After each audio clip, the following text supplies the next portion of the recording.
السلام عليكم ورحمة الله وبركاته. هلا والله يا باشمهندسين، ركز معايا يا صديقي يا غالي. بسم الله الرحمن الرحيم. هنتكلم على حاجة اسمها الكيمياء الحيوية. الكيمياء الايه؟ الحيوية. ايوه، اعمل فيها مستر بقى ودكتور وايه، اشرح على آية السبورة. ركز معايا بس، انت مالكش دعوة. الكيمياء الحيوية. طب كيمياء عرفنا ان هي رموز ومعادلات ومش عارف ايه وبلا ازرق. طيب معلش، يعني حيوية ولا حيوية يعني كائن حي؟ الله، كائن حي.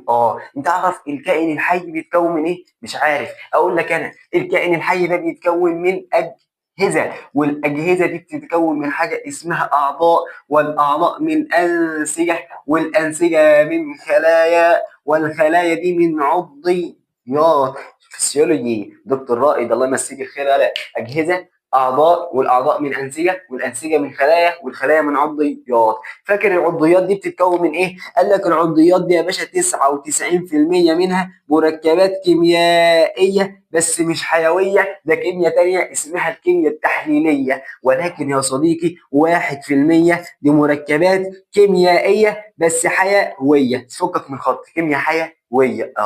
ايه ال 1% دولت؟ قال لك ده 4 انواع. ايه هم يا صديقي؟ قال لك حاجه اسمها كربوهيدرات، وحاجه اسمها بروتينات، وحاجه اسمها لايبيدات، وحاجه تانية يا صديقي اسمها الدي ان ايه والار ان ايه. استفيد ايه من كل ده؟ يا اخي صلى على النبي، صلى على النبي. هرتبها لك انا. اول حاجه بس انا هتكلم على الكيمياء الحيويه. حيويه يعني كائن حي. الكائن الحي ده بيتكون من اجهزه، الاجهزه من اعضاء، والاعضاء من انسجه، والانسجه من خلايا، والخلايا من عضيات. العضيات دي فيها المواد الاساسيه، 4 مواد اساسيه. 4 مواد اساسيه ايه هم؟ كربوهيدرات، بروتينات، ليبيدات، واحماض نوويه اللي هي الدي ان ايه والار ان ايه. لحد هنا قشطه؟ قال لي قشطه. كلام جميل، صلى على النبي. انا جاي اتكلم عليه. قال لك والله احنا اول محاضره خدناها في الكيمياء الحيويه اسمها اللايبيدات.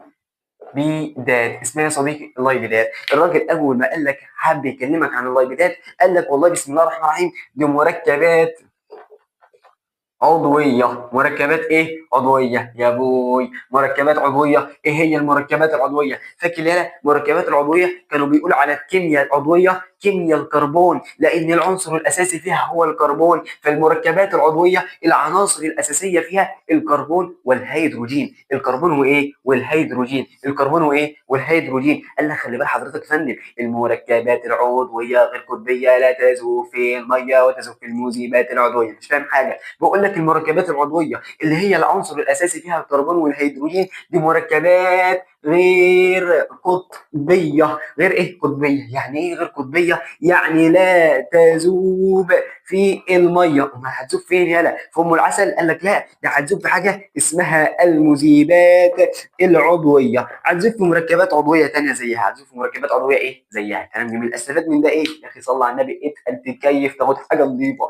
انا كنت بتكلم عن اللايبيدات، والراجل بدا لي الكلام باللايبيدات ان هي مركبات ايه؟ عضويه. طب معلش يا مستر، هي مركبات ايه؟ عضويه. فبما انها مركبات عضويه، اذا هي غير قطبيه. غير ايه؟ قطبيه. فالراجل بدا لي مركبات عضويه، وبما انها هي عضويه فهي غير قطبيه. يعني ايه غير قطبيه؟ يعني لا تذوب في الميه. بتذوب فين؟ في المذيبات العضويه. لحد هنا تمام؟ قال لي لحد هنا تمام. طب صلى على سيدك النبي عليه الصلاه والسلام. قال لك خلي بالك ان هي شديده التباين. شديدة ايه؟ التباين. يا مستر يعني ايه شديدة التباين؟ ولا شديدة التباين يعني ايه تباين؟ تباين يعني اختلاف. تباين يعني اختلاف. فهي شديدة التباين يعني شديدة الاختلاف. فما تلاقيش لايبيد زي لايبيد تاني. ما هو احمد مش زي ابو احمد. فهي شديدة التباين. او اقول عليها غير متجانسه. غير ايه؟ متجانسه. فالمركبات العضويه غير قطبيه اللي هي شديده التباين اللي هي غير متجانسه. الراجل هنا بيتكلمنا على حاجه اسمها اللايبي ده. بيتكلمنا على حاجه اسمها ايه؟ اللايبي ده. خلي بالك كل ما تحرك لسانك معايا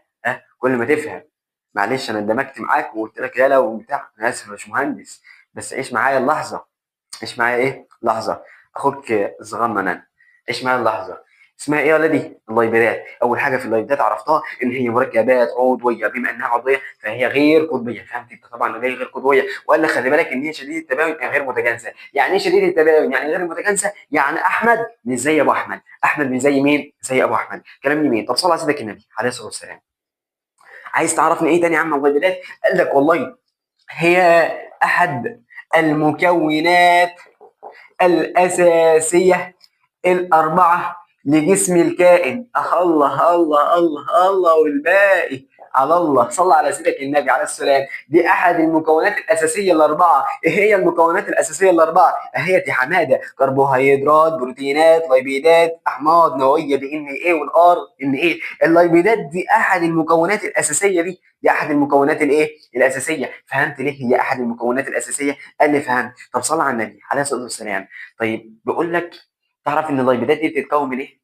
قلت له والله ما اعرف. قال لي تعالى اعرفك يا عم. صلى على النبي عليه الصلاه والسلام. الراجل لما جه عرفني اللايبيدات بتتكون من ايه، فقال لك والله هات لي حاجه اسمها كحول. مش عارف اكتب يا رجال، ساقط حضانه. كحول زائد حمض دهني. كحول زائد حمض ايه؟ دهني. قلت له لما اجيب لك كحول زائد حمض دهني هتديني ايه؟ قال لك ما هو كحول زائد حمض دهني بيديني حاجه اسمها لايبيد. بيديني حاجه اسمها ايه؟ لايبيد، اللي هي اللايبيدات. يبقى اللايبيدات بتيجي من تفاعل الكحولات مع الاحماض الدهنيه، بتيجي من تفاعل الكحولات مع الاحماض الدهنيه، من ارتباط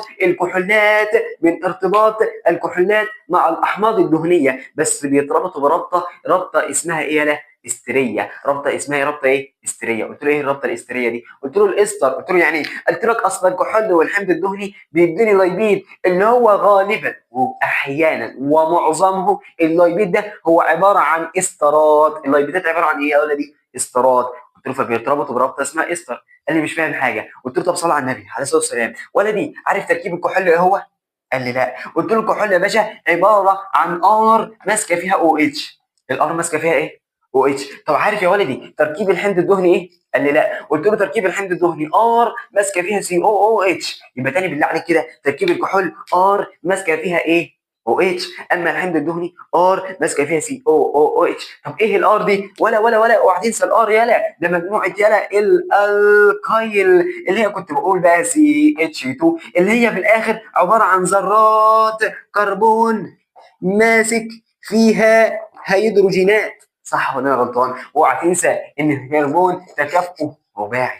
طب انا عايز اعرف ازاي دول بيتربطوا عشان يديني اللايبيد.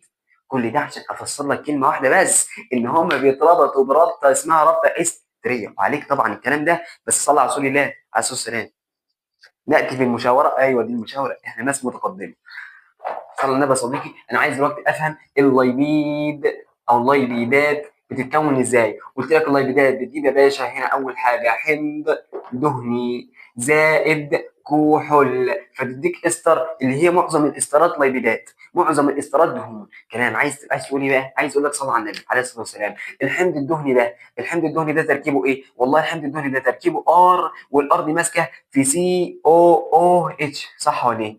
طيب والكحول؟ قال لك والله تركيب الكحول ده ار، والار دي ماسكه في او اتش. طب تسمح لي حضرتك اشقلب دي؟ اللي هتشقلبها ازاي؟ هعمل لك الار كده زي ما هي، مش هجمع، بليز لا تنخدعي. فقال لك هقلبه، فهخلي السي هنا، وبعد كده الاو او اتش، وده هنزله زي ما هو ار او اتش عشان تتضح بس الشرح. صلى على النبي عليه الصلاه والسلام. طب انا عايز الاثنين دول يرتبطوا، فهعمل بينهم رابطه. الرابطه دي يا باشا بسميها رابطه استيريه. يعني ايه رابطه استيريه؟ يعني الرابطه اللي بتكون لي الاستر بتيجي ازاي؟ من نزع ميه. بتيجي ازاي؟ من نزع ميه. هنزع ميه ازاي؟ قال لك هاخد الاو اتش دي مع الاتش دي، هاخد الاو اتش دي مع الاتش دي، هاخد الاو اتش دي مع الاتش دي، فايه اللي يحصل؟ فيتكون لك يا باشا اللايبيد، اللي هي الار اللي عندك هترتبط بالاو او سي ار. صح ولا ايه؟ طب تسمح لي اعدلها؟ اعدلها يا باشا. هتعدلها ازاي؟ قال لك هخليها سي او او ار. صح ولا ايه؟ صلى على سيدك النبي عليه الصلاه والسلام. صلى على النبي عليه الصلاه والسلام. طب كمان مره صلى على النبي عليه الصلاه وازكى التسليم. عليه افضل الصلاه وازكى التسليم. قال لك هو ده بقى الصيغه البنائيه بتاعه اللايبيد. لان هو مكون من جزئين، استر وكحول. استر وايه؟ وكحول. استر وايه؟ وكحول. طيب افهمها ازاي ده بطريقه ثانيه؟ قال لك خلي بالك، طب ما تيجي نعملوها صيغه بنائيه هيكليه. تيجي معايا؟ انا هحاول اشرحها لك. صلى على رسول الله عليه الصلاه والسلام. دي الصيغه تقريبا اسمها الصيغه الهيكليه، اللي هي بتبقى هيكل قدامك. طيب الصيغه الهيكليه دي اشرحها لك عليها ازاي؟ انا قلت لك والله ده يا باشا كده كحول، اللي هو عامه اسمه الجليسرول. الجليسرول بيبقى عنده 3 او اتش بس. وده يا باشا حمض دهني. حمض ايه؟ دهني. ايه اسمه؟ الله اعلم. طيب انا دلوقتي عايز اكون لايبيدات. اكونها ازاي؟ بنزع الميه. بنزع الايه؟ الميه. هتنزع معاها ازاي يا ابو حميد؟ قال لك هاخد الاو اتشايه دي مع الاتشايه دي، فيبقى فاضل معايا ايه كده؟ طب واخد الاو اتشايه دي مع الاتش دي، صح ولا ايه؟ واخد الاو اتش دي مع الاتش دي. فقال لك والله ساعتها هيحصل رابطه. رابطه ازاي؟ قال لك اصل دول كده هيطلع هنا ميه. هيطلع هنا ميه اهو اتش 2 او. او اتش دي مع الاتش دي، فهيطلع هنا اتش 2 او. امسحها امسحها امسحها بسرعه. هيطلع هنا او اتش مع اتش، هيطلع برضه كده ايه؟ اتش 2. امسحها بسرعه امسحها بسرعه امسحها بسرعه. هنا في او. قال لك صاحبي فاهم حاجه؟ قال لي مش فاهم حاجه. قلت له ولا انا. تعالى نفهمه سوا يا صاحبي. صلى على النبي عليه الصلاه والسلام. مش دي كربونه؟ مش عايزه الرابطه دي ترتبط. مش دي اكسجينيه تكافؤ ثنائي، يعني عايزه رابطتين. فيمد دراعاتهم الحبايب ويرتبطوا ببعض. ودي اكسجينيه برضك تمد دراعاتها الحبايب ويرتبطوا ببعض. ودي اكسجينيه يمد دراعاتهم ويرتبطوا ببعض، فيكون لي لايبيد. فاللايبيدات تتكون بنزع الماء، بنزع الايه؟ الميه. عليك الكلام ده؟ والله الدكتور ما قالوش، بس تقريبا لسه هيقوله.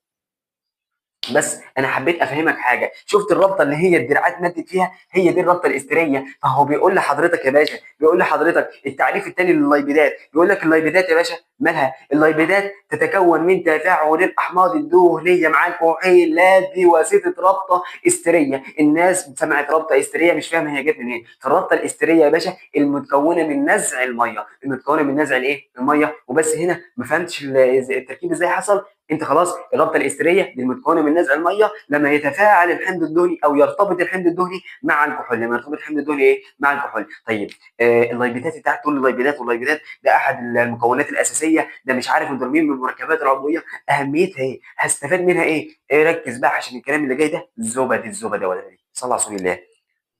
صلى على النبي. هندسه انا دلوقتي جاي اتكلم على اهميه اللايبيدات.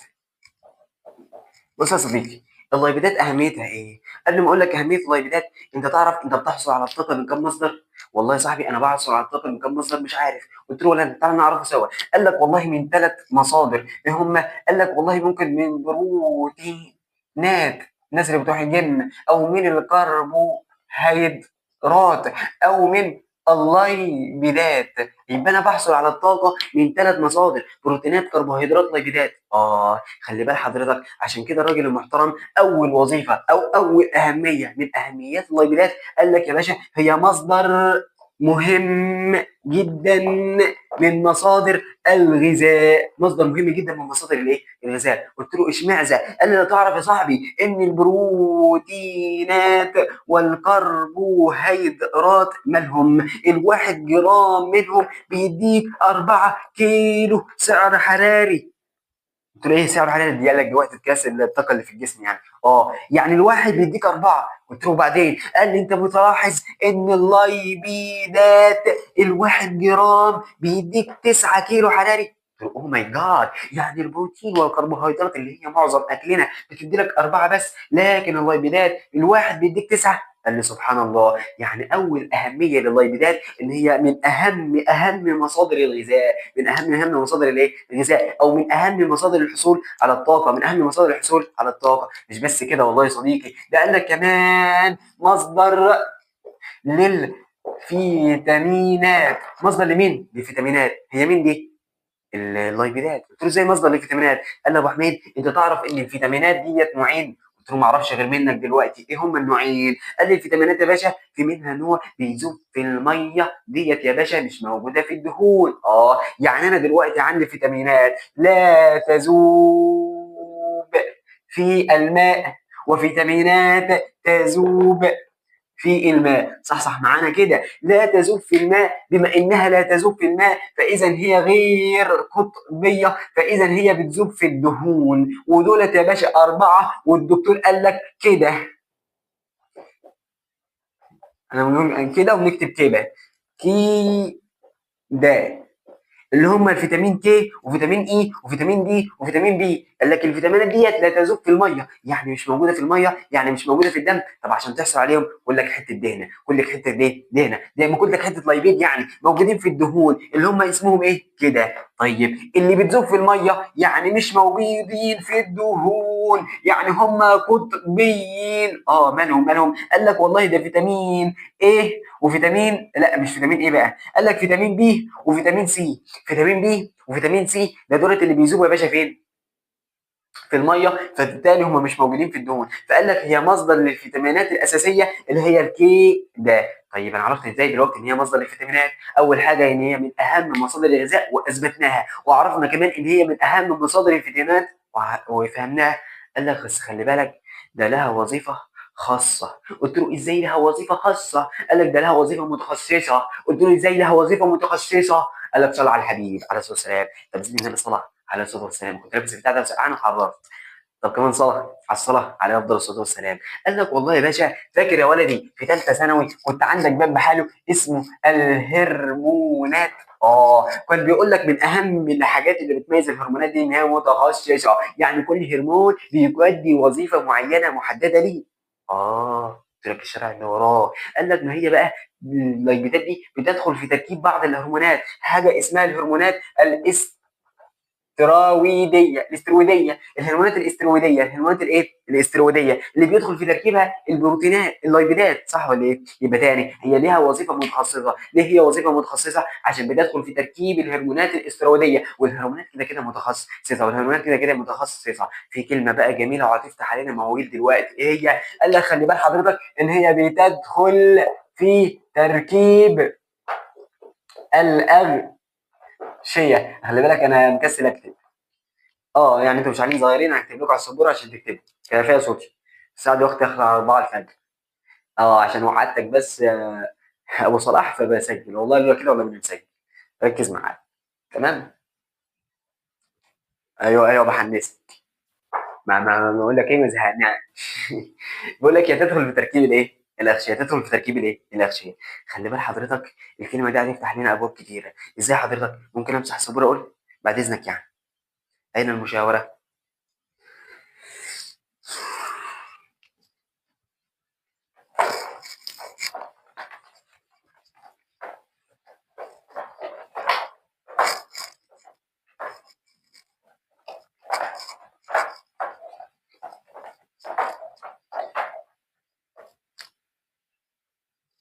بسم الله.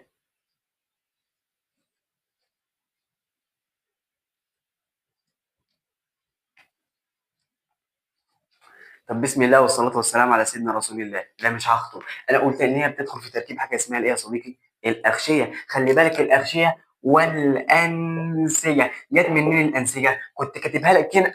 إن أنت جسمك يا صديقي بيتكون من حاجة اسمها أجهزة، والأجهزة تتكون من أعضاء، والأعضاء من أنسجة، والأنسجة من خلايا، والخلايا من عضيات، والعضيات من جزيئات، والجزيئات اللي فيها الأربع مواد الأساسية اللي هم بروتينات ودهون وكربوهيدرات والأحماض النووية. مش مهم، صلى على النبي عليه السلام. قلت لك تدخل في تركيب الايه؟ الاغشيه. دكتور رائد الله يصبحه بالخير، اول ما يمسيه بالخير على حسب ما انت بتسمع الفيديو، قال لك يا ولدي في المحاضره بتاعت الفسيولوجي المره اللي فاتت، قال لك ايه؟ قال لك خلي بال حضرتك ان الخليه دي محاطه بغشاء، صح؟ وجوه الخليه دي عضيات، والعضيات دي محاطه بغشاء. وانا بقول لك دلوقتي ان الاعضاء دي محاطين بالغشاء. لا، يعني الخليه محاطه بغشاء، والعضيات محاطه بغشاء، واعضاء الجسم برضك محاطين بايه؟ بغشاء. وبعض الانسجه يدخل في تركيبهم اللايبيدات.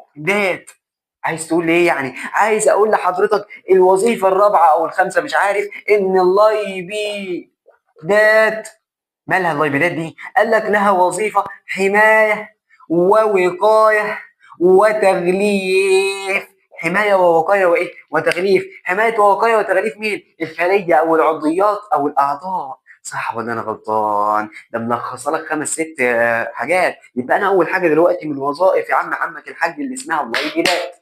ايه هي؟ قلت لك ان مصدر من اهم مصادر الغذاء، وعرفنا ليه ان هي من اهم مصادر الغذاء. ده قال لك البروتينات مصادر الغذاء كم حاجه الاول؟ ثلاثه. بروتينات، كربوهيدرات، وليبيدات. البروتينات والكربوهيدرات 1 جرام 1 كيلو حراري. طيب الليبيدات 1 جرام يديك 9. طيب عرفنا كده ان هي من اهم المصادر. قلت لنا مصدر للفيتامينات، وعرفت لك ان الفيتامينات نوعين، فيتامينات تذوب في الميه وفيتامينات لا تذوب في الماء. اللي بتذوب في الماء فهي مش موجوده في الدهون، اللي هي فيتامين ايه؟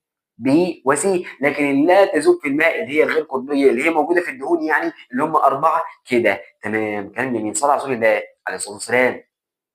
وبعد كده قلت لك خلي بالك انها وظيفه متخصصه. ليه؟ لان هي بتدخل في تركيب الهرمونات. بعض الهرمونات بتتكون من مضادات اللي هي الهرمونات الاسترويديه. تمام. وقلت لك بعد كده خلي بالك انها دور حمايه ووقايه. حمايه ووقايه وتغليف. حمايه ووقايه وتغليف مين؟ قال لك وظائف اساسيه بتدخل في تركيب حاجه اسمها الاغشيه الخلويه. فقال لك مين اللي عندهم اغشيه خلويه؟ الخلايا والعضيات والاعضاء والانسجه برضك فيها اللايبيدات، والانسجه فيها برضك ايه؟ لايبيدات. فانا عرفت كده والله وظائف اللايبيدات الاربعه. مصدر هام للغذاء. بعد كده حضرتك الفيتامينات. بعد كده حضرتك ان هي متخصصه. وبعد كده والله يا باشا حمايه ووقايه وتغليف. دولت يا باشا الشرح مستور عندك في الملفات اللي نازله. ده الخلاصه بتاعتهم. طب صلى على سيدنا النبي عليه الصلاه والسلام. بيقول لك في معلومه او محلوظه زي ما بقولها، صلى على النبي عليه الصلاه والسلام. بيقول لك انا ممكن اتعرف على الكائن الحي بواسطه اللايبيدات.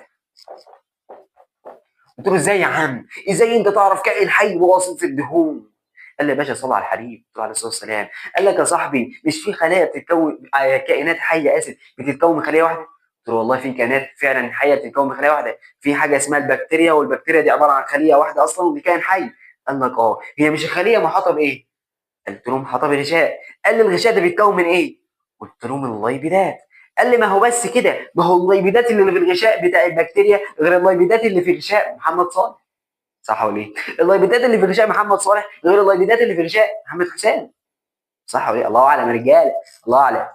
انا عايز اقول لك ان اللايبيدات اصلا انا قلت لك متباينه، يعني مختلفه، يعني غير متجانسه هنا غير هنا. فانا اعرف الكائن الحي ده من دراسه يا باشا اللايبيدات اللي موجوده في الغشاء بتاعته، فاعرف اميزه واعرف نوعه. شكر الله وسعيكم وغفر الله ذنبكم. امسح السبوره واخش على الجزء الباقي.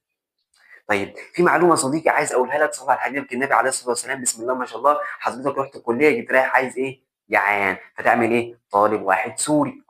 انت دلوقتي اكلت. ايه اللي حصل؟ لا اكلت. بعد ما اكلت ايه اللي بيحصل يا صاحبي؟ قال لك والله بعد ما اكلت عادي يعني الاكل بينزل لتحته بقى وربنا يتولاه. قال لك لا لا لا لا. انت اكلت فالاكل ده بيحصل له عمليه اسمها الميتوبلازم. ايه الميتوبلازم؟ ايه الميتوبلازم دي؟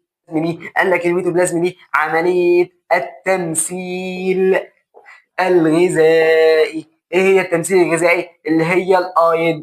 ايه هي الايض؟ اللي هي الهضم. ايه هي الهضم؟ اللي هي التكسير. ايه هي التكسير؟ ان شاء الله مع انك ما فهمت معناها اقول لك اكتر من كده يعني. قلت له بعدين يعني. قال لك والله انا بعمل الهضم او التكسير عشان احصل منه على ايه؟ على. قال لك والله الاكل بيبقى ليه ساعتها 3 طرق بيؤديهم. ايه الطريق الاول؟ الطريق الاول ان هو يديك انرجي اللي هي الطاقه. يديك طاقه يا ولدي عشان تعرف تتحرك وتعرف تتكلم. ما تعرفش تعمل حاجه تانيه. كلام جميل. طب صلى على النبي عليه الصلاه والسلام. طيب انا مش عايز طاقه. قال لك طب في حاجه تانيه اهم من الطاقه؟ قال لك ان هو يا باشا يصلح.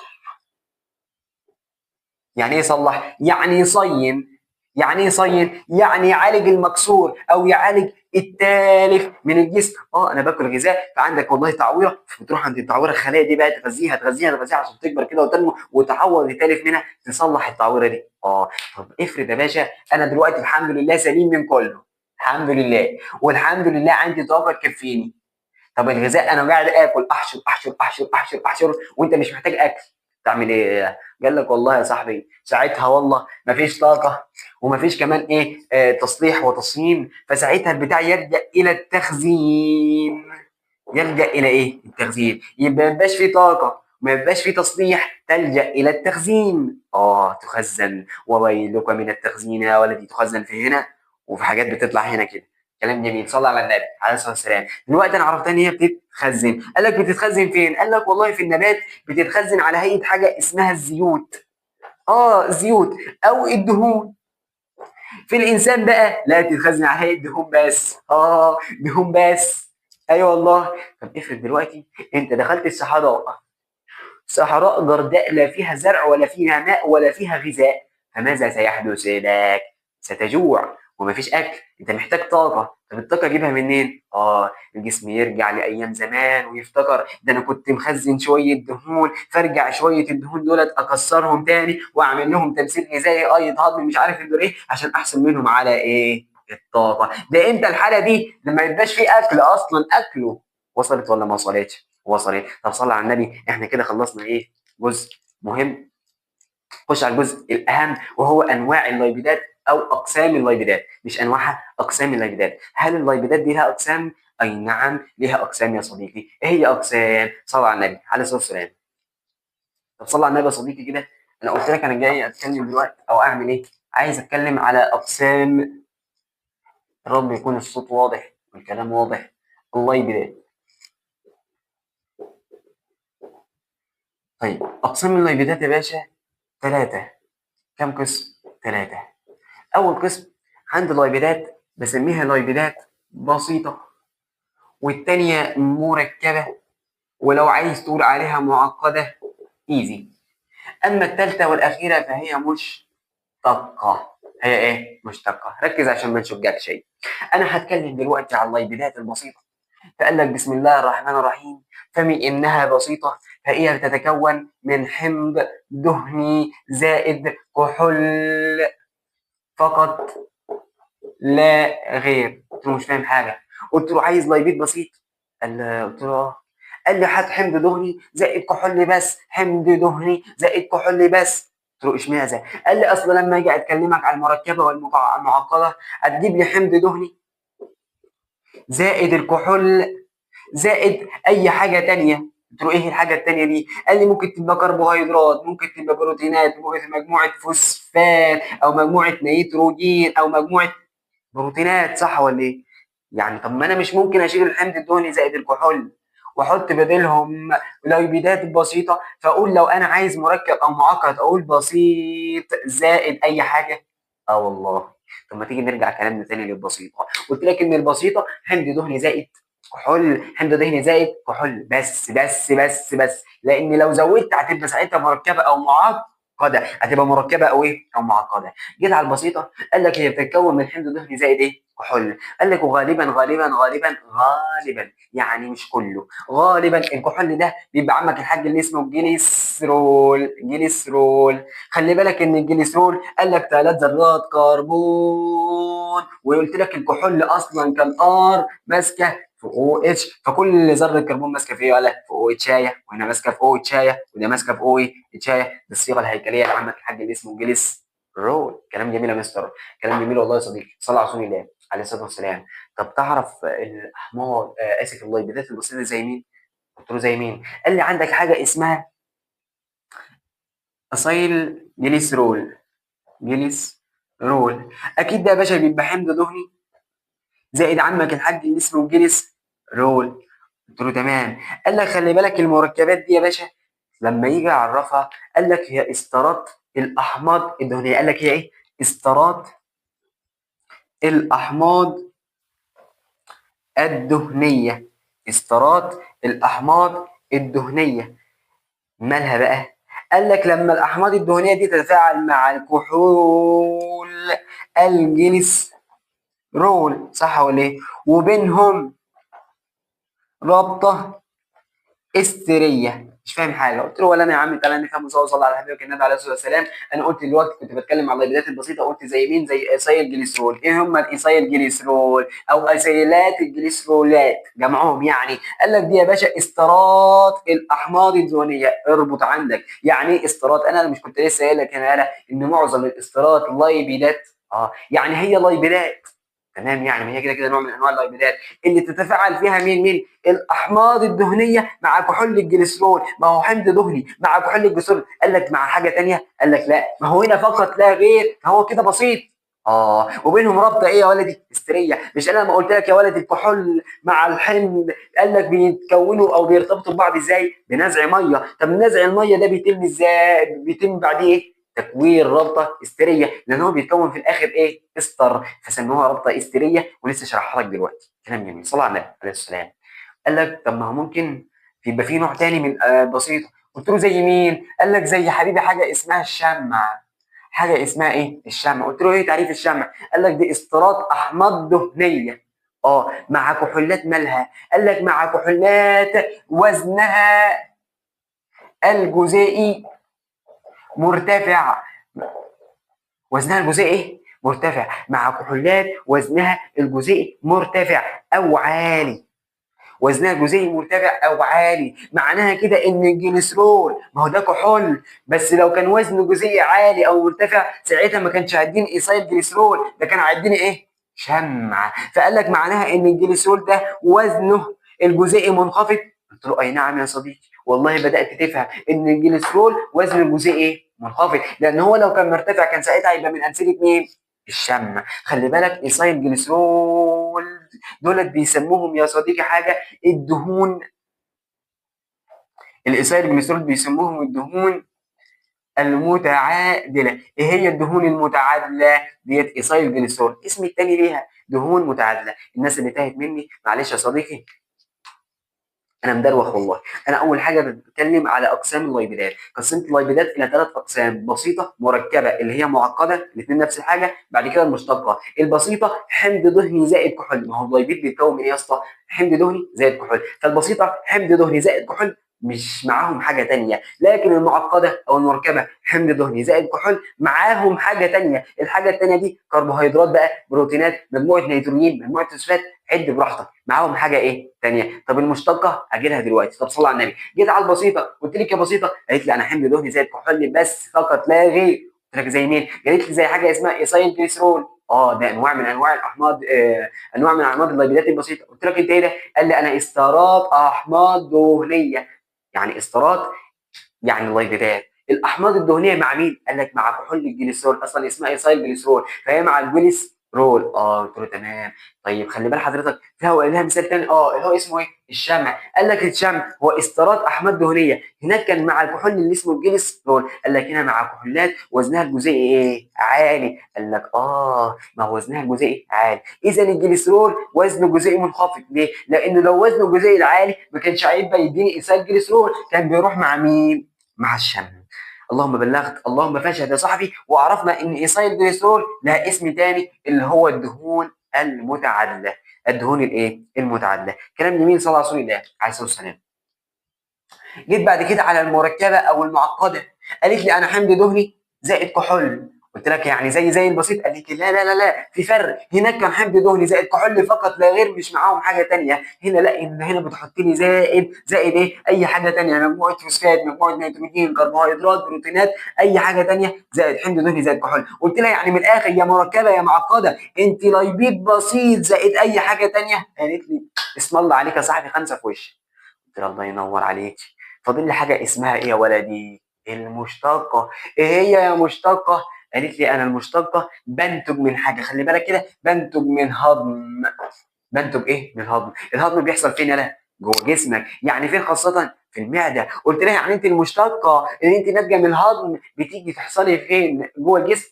بتتكوني جوه الجسم؟ قالت لي لا. طب من هضم مين؟ قالت لي من هضم يا باشا المعقد. من هضم مين؟ المعقد اللي هو الايه؟ المركب. قلت لها طب بعد ما تتهضمي هتديني ايه؟ قالت لي والله ممكن اديك بسيط. اديك ايه؟ بسيط. او تديني ايه تاني؟ قالت لي والله او اديك املاح اللي هي العناصر اللي مرتبطه بالمعقد. قلت لها قلت لها بسيط مثلا زي مين؟ قلت لك البسيط زي ايثايل جليسرول، هتديني زي ايثايل جليسرول. وانا خلي بالك سميته دهون ايه؟ متعادله. خلصت يا باشا تقسيمه اللايبيدات اللي هي بسيطه، معقده اللي هي مركبه، والمشتقه. المشتقه بتحصل جوه الجسم، قال لك بتيجي من هضم فبتديني املاح بسيطه او اديني اسف لايبيدات بسيطه او املاح. صح ولا ايه؟ كلام جميل. طب صلى على رسول الله عليه الصلاه والسلام. انا قلت لك اول حاجه يا فندم، تعالى كده في الجنب ده. اللايبيدات بتتكون ازاي؟ قلت لي اللايبيدات دي بتتكون من حمض دهني زائد حاجه اسمها كحول. ومعظم الكحولات عندنا لان هو اشهر الكحولات، عمك الحاج اللي اسمه الجليس رول. ولازم تبقى عارف هو بيتكون ازاي. قال لك عنده 3 ذرات كربون، وكل ذره كربون ماسكه في اتش، كل ذره كربون ماسكه في او اتش. هتقول لي كربون تكافؤ رباعي، هتقول لك كمل الباقي هيدروجين. يعني الكحولات عامه، تركيب الكحولات ار ماسكه في او اتش. طب الحمض الدهني قال لك هو ار بس ماسكه في سي او او اتش، يعني ار ماسكه في كح. ار ماسكه في ايه؟ في كح. يبقى ده اسمه تركيب الحمض الايه؟ الدهني. قال لك خلي بال حضرتك ان الاحماض الدهنيه دي تختلف اختلاف فظيع. بص قال لك ايه؟ فظيع عن بعضها. طب هي هتختلف في ايه؟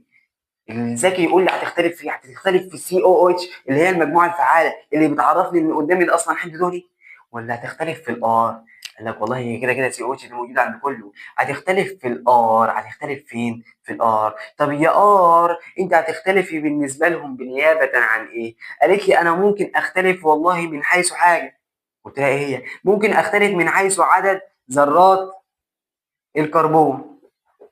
قالت لي انا ممكن اختلف ان انا سلسله مستقيمه او سلسله متفرعه. يعني سلسله مستقيمه كده ولا سلسله متفرعه. قلت لها ممكن تختلف في ايه تاني؟ قالت لي انا ممكن اختلف في حاجه تانيه اسمها التشبع، او ممكن اقول لك ان انا عندي رابطه مزدوجه. قلت لها مش فاهم حاجه. قالت لي تعالى احكي لك. صلى على الحبيب عليه الصلاه والسلام. بيقول لحضرتك الار غالبا. قال لك ايه؟ غالبا. بالله عليك ركز في الكلمه دي يا جماعه. غالبا مش معناها ان هي على طول، يعني احيانا برضك بيبقى في حالات شاذه. غالبا ايه؟ قال لك والله يا فندم ان هي غالبا بيبقى عدد الكربون فيها عدد زوجي، وغالبا السلسله بتبقى سلسله مستقيمه. يعني تلاقي كربونه ماسكه في اختها، ماسكه في بنت عمها، ماسكه في بنت خالها كده. بس احيانا برضك تلاقي كربونه ماسكه في اختها، ماسكه في بنت عمها، بس طلع لها واحده كده. ده كده برضك خلي بالك. خلي بالك كده مستقيمه. كده ايه؟ مستقيمه. لان انت لو فردت دي، لو انا خدت فردت دي كده، يعني خدت الربطه دي عملتها كده، فردتها كده ومسحت دي هنا، مش كده بقت مستقيمه؟ اه. لكن انا لو عملتها هنا، اه كده بقت ايه؟ متفرعه. لان هو قال لك غالبا يعني في حالات بتشذ، صح ولا ايه؟ واحيانا متفرعه. فهي غالبا السلسله مستقيمه واحيانا متفرعه. بقول لك غالبا عدد الكربون عدد ايه؟ زوجي. ما هو ممكن يبقى عدد ايه؟ فردي. انا بتكلم خلي بالك هنا على الاحماض الدهنيه. بتكلم على الاحماض الدهنيه. الاحماض الدهنيه بتختلف عن بعضها في ايه؟ في الار. ممكن تختلف في عدد ذرات الكربون، ممكن في السلسله، ممكن في التشبع، ممكن في الرابطه الازدواجيه، وانا هقول لك دلوقتي.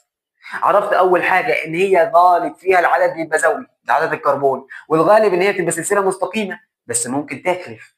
كلام جميل. قال لك خلي بال حضرتك انا عايز ادرس طول السلسله. قال لك طول السلسله الطبيعي في الاحماض الدهنيه ان هو بيبقى من 4 ذرات كربون الى 24 ذره. من 4 ل 24 ايه؟ ذره. قال لك خلي بالك ان الارض بقى من السلسله دي ممكن تبقى سلسله طويله، وممكن تبقى سلسله ثانيه سلسله قصيره. امتى طويله؟ قال لك طويله لو عدد الذرات الكربون من 12 ل 24. يعني لو عدد ذرات الكربون السلسله اللي عندي من 12 ذره لحد 24 ذره فهي سلسله طويله. طب لكن لو هي من 4 ذرات لحد يا باشا 12 فهي سلسله ايه؟ قصيره. فهي سلسله ايه يا ولدي؟ قصيره. فهي سلسله ايه؟ قصيره. عرفت دلوقتي هي ازاي بتختلف؟ اه بتختلف والله في طول السلسله، طويله او قصيره. لما انا الكلمه هتتوضح معايا كمان شويه. ركز معايا كده الكلمه دي بتقول ايه؟ قال لك الدكتور قال في الحته دي والله تختلف حاله الحمض الدهني ده. طب يعني ايه حاله الحمض؟ اقول لك استنى بس. تختلف حاله الحمض حسب طول السلسله. هتتوضح كمان شويه بس خدها مني دلوقتي. بيقول لك تختلف حاله الحمض حسب طول السلسله. ازاي يعني؟ طب ايه هي الحاله؟ ولا الحالات اللي عندي ايه؟ 3، يا اما صلب، يا اما سائل، يا اما ايه؟ غاز. بتختلف الحمض ده يكون صلب اللي هو شمع يعني، ولا سائل اللي هو زيت يعني، ولا غاز. بتختلف حالته يعني. بس عامه تقريبا ما عندناش غاز. هو صلب ايه او سائل. بتختلف حالته صلب او سائل على حسب طول الايه؟ السلسله. على حسب طول الايه؟ السلسله. دي المعلومه الدكتور قالها في الحته دي، بس تقريبا شرحها جاي كمان شويه. صلى على النبي عليه الصلاه والسلام. طب انا دلوقتي خدت عدد ذرات الكربون وخدت طول السلسله. اه عايز اخش على بعد كده ايه؟ عايز اخش على الحاجه الثانيه اللي بعدها كده، وحاجه اسمها الرابطه المزدوجه. دي في ميم مشاوره. بص معايا كده، صلى على سيدك النبي يا اخي مش مثلا الحته دي كسبني ثواب وصلى على النبي. طب كمان مره صلى على النبي. طب كمان مره صلى على النبي. طب كمان مره صلى على النبي. اللهم صل وسلم وبارك على سيدنا محمد وعلى اله وصحبه وسلم. طيب الراجل المحترم دلوقتي عايز يقول لحضرتك الرابطه المزدوجه. يعني ايه رابطه مزدوجه؟ يعني انا عندي عنصر اكس وعنصر تاني واي، بدل ما اربط بينهم برابطه واحده هربط برابطتين. الرابطه الواحده دي كده اسمها سيجما، لكن الرابطتين اسمهم باي. رابطتين اسمهم ايه؟ باي. معلومه مني ليك، الرابطه باي دايما اضعف من سيجما. فكانوا بيقولوا لنا في الثانوي والله السيجما دي قويه صعبه الكسر. قويه صعبه الايه؟ الكسر. مش موضوعي دلوقتي، انا عايز اتكلم عن حاجه ايه هي؟ قال لك والله ممكن الحمض ده يبقى عنده باي اللي هي الرابطه الايه؟ المزدوجه، وممكن ما يبقاش عنده باي اللي هي الرابطه المزدوجه.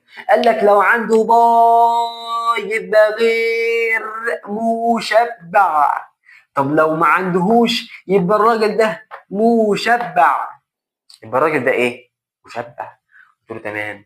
طيب هو عنده باي يبقى غير مشبع، افهمها غير مشبع ومشبع. طب صلى على النبي عليه الصلاه والسلام. انا عندي عنصر اسمه اكس مربوط بعنصر واي، ده تكافؤ رباعي وده تكافؤ هو كمان رباعي، تكافؤهم ايه؟ رباعي. فده مربوط هنا مثلا بعنصر تاني اسمه زد، ومربوط بعنصر هنا اسمه او، وده مربوط بعنصر تاني هنا اسمه زد، ومربوط بعنصر تاني اسمه او. طب ده تكافؤ رباعي وده تكافؤ ايه؟ رباعي. طب ده كده ده واحد اتنين تلاته فاضل له رابطه، وده واحد اتنين تلاته فاضل له رابطه. طب يجيبوها منين؟ مش لاقيين عناصر يرتبطوا بيها، فيريحين الرابطه التانيه جايه كده. فهنا تكون لي رابطه ثنائيه، رابطه مزدوجه اللي هي باي. يعني هو غير مشبع. يعني هو ايه؟ هو غير مشبع. يعني هو كان عايز يعمل رابطه مع حد تاني وما لقاش حد يشبعه، كان عايز يرتبط، كان عايز ياكل عنصر تاني وما تشبعش معاه. صح ولا ايه؟ فجرى عامل ايه مع العنصر اللي فيها؟ قال له احنا الاثنين يلا بينا نحط رابطه ما بيننا ونبقوا غير ايه؟ مشبعين. نبقوا غير ايه؟ مشبعين. وطبعا الشرح ده شرح من شلح وجري، ده بتاع ايه؟ شلح وجري برضك، فاهم انت؟ ملوش اي اساس من الصحه. صلى على رسول الله عليه الصلاه والسلام. مش علينا يا جدع، انت عرفت ان هو عنده ربط واي يبقى هو غير مشبع، ما عندوش ربط واي يبقى هو مشبع. قشطه. قال لي قشطه. قال لك يا ريته سكت عن كده. قال لك الغير مشبع ده لو عنده باي واحده يعني رابطه مزدوجه واحده، فساعتها الراجل المحترم ده هنسموه احادي عدم التشبع. يبقى الحمض ده هسميه احادي عدم ايه؟ التشبع. طب لو هو عنده اكتر من رابطه اتنين فاكثر فهنقول له عديد عدم التشبع. عديد عدم ايه؟ التشبع. كلام جميل. قال لك كلام جميل. يبقى الرابطه المزدوجه لو الراجل عنده باي يبقى غير مشبع. سيبك من كلمه باي مزعلاك، عنده مزدوجه يعني عنده رابطه ثنائيه يبقى هو غير مشبع. بس خلي بالك غير مشبع ممكن يبقى احادي عدم التشبع، يعني عنده باي واحده، وممكن يبقى ثنائي او ثلاثي او رباعي. قال لك بقى فما بنسميهاش بقى ثنائي وثلاثي ورباعي، بنسميه عديد عدم الايه؟ التشبع. طب ما عملوش باي خالص، قال لك ريح واستريح، فساعتها بسميه ايه؟ مشبع. ريح واستريح وسميه ايه؟ مشبع. قال لك خلي بالك ان هو ممكن تختلف على حسب مكان الرابطه باي.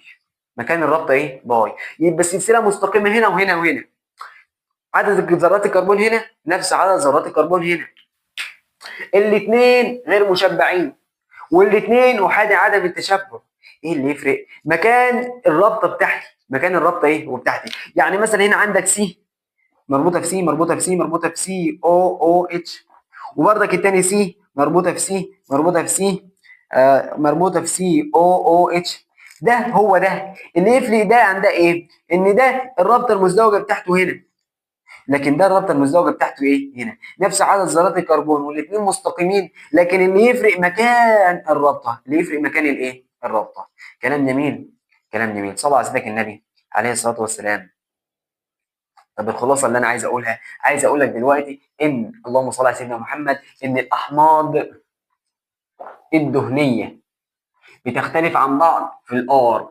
الار دول دايما غالبا خلي بال حضرتك ان هي غالبا ان العدد الكربون فيها بيبقى عدد زوجي، وغالبا بتبقى مستقيمه. ده مش معناه ان هي ساعات بتبقى فرديه وساعات بتبقى متفرعه. وعرفنا خلي بالك يعني ايه سلسله طويله ويعني ايه سلسله قصيره، وعرفنا كمان خلي بالك حاله التشبع وحالات الرابطه باي ازاي بتغير فيها. فاضل لي حاجه حلوه جدا، لعبه ظريفه هتلم لك كل التغيرات اللي حصلت في الاحماض الدهنيه دي، وهتضيف لك كمان شويه معلومات. انا الصراحه الحته دي اكتر حته انا استمتعت بيها في المحاضره. طب يلا بينا نكتبوا الامثله ونحلوها ونعيشوا مع بعض. صلى على النبي 10 مرات، عمل ايه؟ نمسح السبوره.